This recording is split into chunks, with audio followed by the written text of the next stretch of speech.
ಈಗ ಒಂದು ಹೆಣ್ಣು ಮಗಳನ್ನ ಈಗ ಏನಾಗುತ್ತೆ, ಪದ್ಮಲತಾ ಒಂದು ಬ್ರಾಹ್ಮಣ ಹುಡುಗಿ, ಅವಳ ಅಪ್ಪ ಬ್ರಾಹ್ಮಣ, ಅವ್ರ ಅಪ್ಪ ಕಮ್ಯುನಿಸ್ಟು.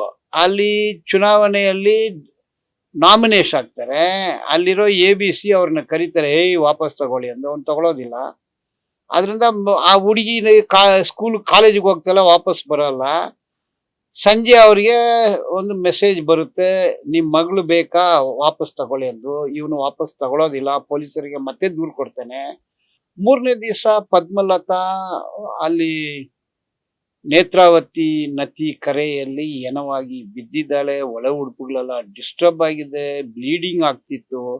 ಇದೆಲ್ಲ ಘೋರ ಅಪರಾಧ. 13-14 ವಯಸ್ಸು ಚಿಕ್ಕ ಮಕ್ಕಳು, ಸ್ಕೂಲ್ ಯೂನಿಫಾರ್ಮ್ಸ್.